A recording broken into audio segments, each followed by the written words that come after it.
आत्मीय भाइयों एवं बहनों, प्रणाम। कैसे हैं आप? आशा है अच्छे ही होंगे, स्वस्थ होंगे, व्यस्त होंगे, मस्त होंगे, मुस्कुरा रहे होंगे, एकांत के क्षणों का आनंद ले रहे होंगे और समझदारी, ईमानदारी, जिम्मेदारी, बहादुरी का चारों वेदों का जिसमें सार छिपा है, इस पर जरूर चिंतन मनन कर रहे होंगे। आइए इसी क्रम में आपको पंडित श्री राम शर्मा आचार्य जी की पुस्तक 21वीं सदी बनाम उज्ज्वल भविष्य भाग 2 से पढ़कर सुनाते हैं। अगली शताब्दी का अधिष्ठाता सूर्य। साथियों, इस ब्रह्मांड में इस स्तर का और कोई ग्रह नहीं खोजा जा सका जैसा कि सुंदर, सुव्यवस्थित, सुनियोजित और अगणित विशेषता संपन्न है यह भूमंडल। स्वर्गलोक की कल्पना तो की जाती है, पर उसमें इतनी विशेषताएं और विचित्रताएं आरोपित नहीं की जा सकी जितनी कि अपने भूलोक में विद्यमान है। इसी से इसे स्वर्गादपि गरीयसी नाम दिया गया। अपने सौरमंडल में जितने भी ग्रह उपग्रह खोजे गए हैं उनमें आकार की दृष्टि से कई तो पृथ्वी से कई गुने बड़े हैं, पर प्रकृति शोभा, प्राणी समुदाय, वृक्ष, वनस्पति आदि की क्षमता और कहीं नहीं। ऋतुओं का ऐसा परिवर्तन अन्यत्र कहीं भी संभव नहीं। फिर मनुष्य जैसा प्राणी मिल सकना सर्वथा दुर्लभ ही है, जिसे अगणित क्षमताओं, विशेषताओं और विभूतियों का भंडार माना जाता है। भले ही उसमें कितनी ही प्रक्षुप्त स्थिति में ही भले ही उनमें से कितनी ही प्रक्षुप्त स्थिति में ही क्यों ना बनी रहती हो, विभूतियां चाहे प्रक्षुप्त स्थिति में भले ही चाहे कितनी न बनी रहती हूँ। अन्य ग्रहों की तुलना में बहुत छोटे आकार की इस पृथ्वी में इतना सौंदर्य और इतना सौष्ठव किस प्रकार संभव हुआ, इसके भौतिक कारणों को देखते हुए मात्र एक ही प्रमुख तथ्य सामने आता है कि सूर्य से पृथ्वी की दूरी इतनी सही सार्थक है कि उस संतुलन के कारण ही यह सब संभव हुआ। यदि दूरी कम रही होती तो वह अग्निपिंड जैसी बन जाती, अधिक दूर होती तो शीत की अधिकता से यहाँ किसी प्रकार की हलचलें दृष्टिगोचर न होती। सुनिश्चित दूरी का यह सुयोग ही धरती में ऐसी विशेषताएं संभव कर सका जैसी कि ब्रह्मांड भर में अन्यत्र कहीं भी खोजी और जानी नहीं जा सकती। साथियों, तत्वदर्शियों से लेकर विज्ञानवेत्ताओं तक सबने एक स्वर से यह स्वीकार किया है कि सूर्य आत्मा जगतः तस्थुस च, अर्थात सूर्य ही जगत की आत्मा है। पृथ्वी का आधिपत्य सूर्य ही बताया गया है और उस तथ्य को पति पत्नी, प्रेमी प्रेम का जैसे अनेक अलंकारों से अभिव्यक्त किया गया है। सूर्य की किरणें जब धरती पर बरसती हैं तो उस क्षेत्र में उत्साह और पराक्रम दौड़ जाता है। वनस्पतियों, प्राणियों और पदार्थों में हलचलों का दौर चल पड़ता है। दिवाकर के अस्त होते ही सुस्ती, थकान, नींद, अकर्मण्यता आ घेरती है और हलचलों में अधिकांश पर विराम लग जाता है। जहां किरणें नहीं पहुंचती वहां शीलन, क्षणन, नीरसता और निस्तब्धता ही अपना डेरा डालने लगती है। ऐसे स्थानों पर पहुंचने के लिए विषाणु घात लगाने लगते हैं। जहां सौर ऊर्जा की जितनी पहुंच है वहां उतनी ही बलिष्ठता, सुदृढ़ता का माहौल दृष्टिगोचर होता है। मित्रों, इस संसार के प्रमुख तत्व शब्द, प्रकाश और ताप माने जाते हैं। इन्हीं की तरंगे, अणु, परमाणु और उनके घटक अपने अपने परिकर के साथ परिभ्रमण में निरत रहकर विभिन्न पदार्थों के स्वरूप गढ़ती हैं। वस्तुएं अनेक रंग की दिखाई पड़ती हैं। यह रंग कहाँ से आता है? उत्तर स्पष्ट है कि जो वस्तु या पौधा अपने अनुरूप किरणों में विद्यमान जिन रंगों को अवशोषित कर लेता है, वह उसी रंग का बन जाता है। रंगकर्मी अकेला सूर्य है। उसी ने इस वसुधा के विभिन्न घटकों को अपनी योजना के अनुसार चित्रशाला की तरह रंग भरकर अद्भुत कलाकारिता का परिचय दिया, अद्भुत कलाकारिता का परिचय दिया है। धरती पर अनेक रसायन उपलब्ध होते हैं। उन्हीं के आधार पर वनस्पतियों और प्राणियों की काया का निर्माण होता है। यह रसायन सूर्य और पृथ्वी के संयोग से ही विनिर्मित होता है। उन्हीं को खाद्य पदार्थों से लेकर पदार्थ जगत के अन्य अनेक क्षेत्रों में उपजते, बढ़ते और अपने ढंग से काम करते देखा जाता है। वैज्ञानिकों का कहना है कि धरती पर जितना कुछ जीवन तत्व विद्यमान है, जितनी भी हलचलें हैं, उसका उद्गम केंद्र सूर्य सत्ता में सन्निहित है।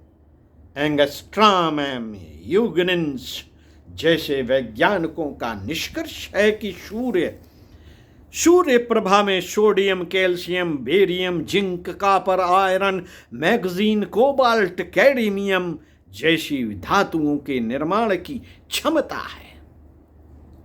मानवीय जीवन शक्ति सूर्य से ही प्राप्त अनुदान है। इसके अभाव में ही आदमी रोगी होता है। मनुष्य शरीर में अनेकानेक प्रवृत्ति के जीव कोष, ऊतक, क्षार, प्रोटीन, स्त्राव, हार्मोन, विटामिन आदि पाए जाते हैं। मोटे तौर से इन्हें प्रकृति की देन मान लिया जाता है, पर सूक्ष्म सर्वेक्षण से प्रतीत होता है कि यह भिन्नताएं मात्र इस कारण विनिर्मित होती हैं कि अमुक स्थानों तक सूर्य का प्रभाव किस स्तर का है, किस मात्रा में, किस गति से पहुंचता है, वहाँ किन घटकों के साथ किस प्रभाव का मिश्रण होकर क्या प्रतिक्रिया उत्पन्न करता है। रसायनों से पदार्थों का निर्माण होते देखा जाता है, पर वस्तुतः रसायन भी सूर्य किरणों की ही उत्पादन है। सृष्टि के आदि से लेकर अब तक धरती के वातावरण में प्राणियों, पदार्थों, मौसमों में जो चित्र विचित्र परिवर्तन होते रहते हैं, उनके मूल में पृथ्वी और सूर्य के बीच चलने वाले आदान प्रदान और उसके कारण उत्पन्न होने वाली प्रतिक्रियाओं में अंतर आते रहना ही प्रमुख कारण रहा है। साथियों, प्रकृति का प्राकृतिक इतिहास जिस प्रकार बदलता रहता है, उसके कारण तलाश करने पर यही निष्कर्ष सामने आता है कि दोनों ग्रहों के बीच जो अंतर पड़ता रहा है, वही इन उतल पुतलों का निमित्त कारण रहा है। भविष्य के संबंध में विचार करने पर भी दृष्टि इसी केंद्र पर जमती है कि सूर्य शक्ति का अगले दिनों कितना और किस प्रकार उपयोग कर सकना संभव होगा। मनुष्य की सबसे बड़ी आवश्यकता ऊर्जा पर अवलंबित है। भोजन बनाने, ईंट सीमेंट पकाने, रसायन विनिर्मित करने, धातुएं पकाने, जलयान, थलयान, वायुयान चलाने, कारखानों को गतिशील रखने, जमीन से पानी निकालने आदि के लिए ईंधन कहाँ से आए? इसके उत्तर में वैकल्पिक ऊर्जा का एकमात्र आधार सूर्य ही रह जाता है। सूर्य का एक रूप वह है जो अपनी चमक और गर्मी के रूप में हर किसी को प्रत्यक्ष परिचय देता है। दूसरा उसका आध्यात्मिक स्वरूप है जो अंतःकरण में प्रेरणा, प्रकाश, साहस, उत्साह, पराक्रम आदि दे सकने में सक्षम है। उसे अध्यात्म भाषा में सविता कहते हैं। सविता कहते हैं यह जड़ अग्निपिंड नहीं वरन सचेतन प्राण शक्ति है। आवाहन आकर्षण किए जाने पर वह साधक में ओजस, तेजस, वर्चस प्रदान करने में समर्थ है। साथियों, कुंती ने इसी शक्ति का आवाहन करके सूर्य पुत्र कर्ण को जन्म दिया था। कर्ण के शरीर और मन में यही शक्ति कवच कुंडल बनकर परिलक्षित हुई थी। अन्य अनेक प्रसंगों में सूर्य के माध्यम से चमत्कारी क्षमताएं प्राप्त किए जाने के उल्लेख हैं। रघुवंशियों का उपास्य सूर्य ही था। नवयुग में जनमानस को परिष्कृत करने के लिए प्रखर प्रतिभा संवर्धन की आवश्यकता पड़ेगी। महामानवों के उत्पादन अभिवर्धन में सविता की चेतना शक्ति का प्रयोग अभीष्ट होगा। इसके लिए इन दिनों भी उच्च स्तरीय आत्माएं अपने सूक्ष्म शरीर से विशेष प्रयत्न कर रही हैं। साथियों, सार्वजनिक प्रयोग के रूप में शांत कुंज में युग संधि वेला में ऐसा ही एक महापुरुष चरण चल रहा है। यह शारदीय नवरात्रि 1988 से प्रारंभ हुआ था और दिसंबर 2000 तक चलेगा।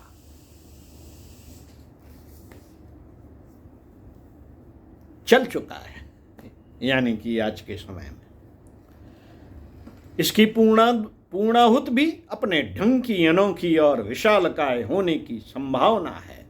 साधना विज्ञान में श्रद्धा रखने वाले शांत कुंज के 1 महीने एवं 9 दिन वाले सत्रों में सम्मिलित होने आते हैं और साथ ही इस युग संधि पुरुष चरण में भी भाग लेते रहते हैं। मित्रों, इन दिनों अणु आयुधों से उद्भूत रेडियो धर्मता से कैसे जूझा जाए, इस संबंध में प्रसिद्ध दार्शनिक आर्थर कॉशलर ने भी आध्यात्मिक उपचारों का आश्रय लेने की बात कही है। अपना अभिमत ब्लिट्ज के संपादक श्री करीजिया से भी चर्चा में जो प्रसिद्ध पत्र का नवनीत मार्च 1983 में प्रकाशित हुआ था, व्यक्त करते हुए उन्होंने कहा था कि अणु आयुधों से भी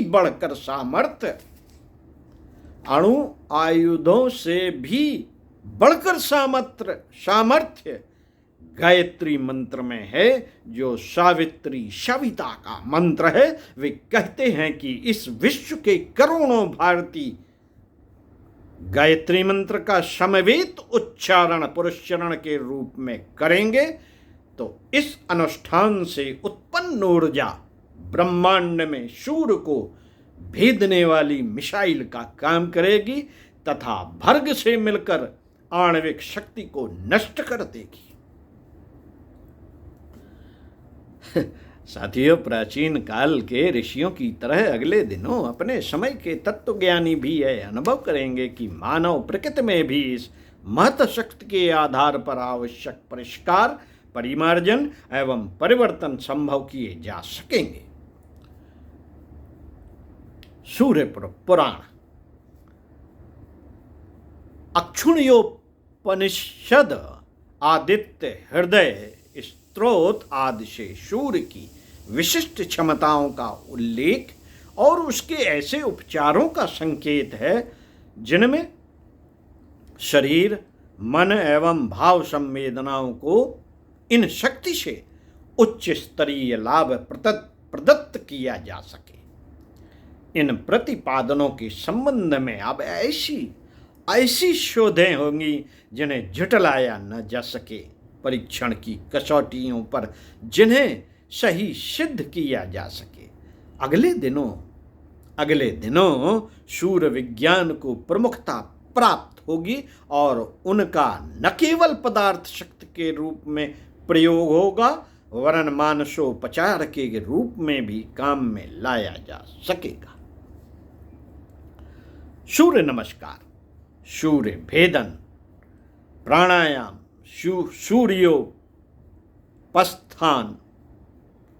सूर्योपस्थान आदि विधि उपचारों के असंदिग्ध परिणाम सभी के समक्ष है। इससे सूर्य की शक्ति पर विश्वास जमता है। जिन्हें इन प्रतिपादनों पर दृढ़ विश्वास हो उनके लिए एक सार्वजनीन उपासना प्रावधान बनाया गया है। वह इस प्रकार है।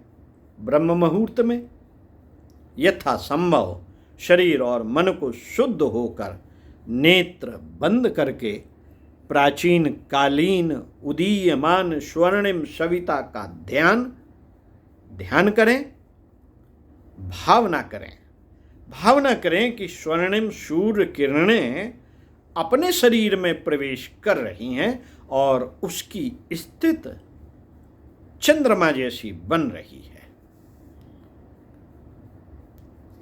सूर्य से प्रकाश ग्रहण करके चंद्रमा चमकता है। सूर्य से प्रकाश ग्रहण करके चंद्रमा चमकता है और अपने शीतल प्रकाश से रात्रि में प्रकाश उत्पन्न करने वाला अमृत बरसाता है।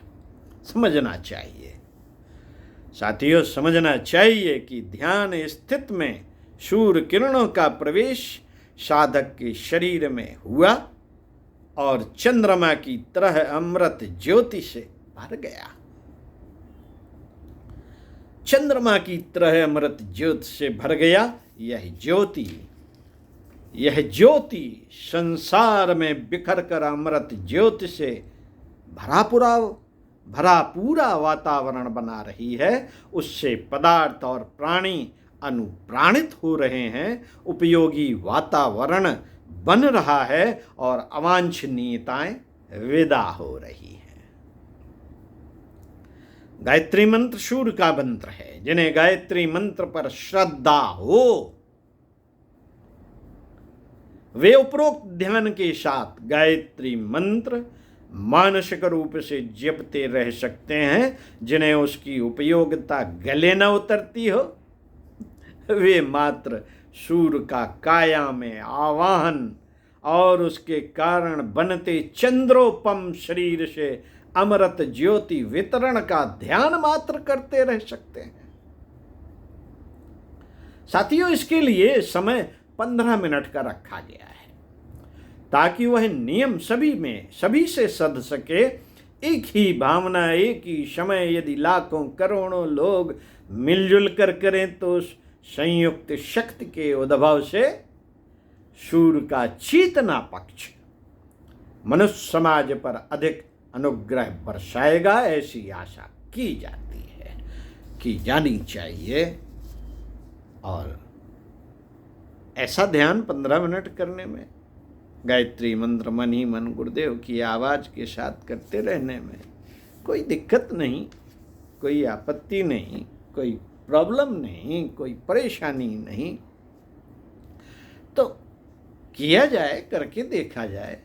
ओम शांति। साथियों, आज का विचार पर चिंतन मनन किया जाए। हमें उत्तम अवसरों के सहारे न बैठना चाहिए। हमें उत्तम अवसरों के सहारे न बैठना चाहिए, बल्कि साधारण समय को उत्तम अवसर में परिणत करना चाहिए। ओम शांति। आगे पढ़कर सुनाएंगे आपको महाकाल की संकल्पित संभावनाएं और इसके बाद पुस्तक का समापन, विषय परिवर्तन प्रक्रिया का सार संक्षेप। ओम शांति।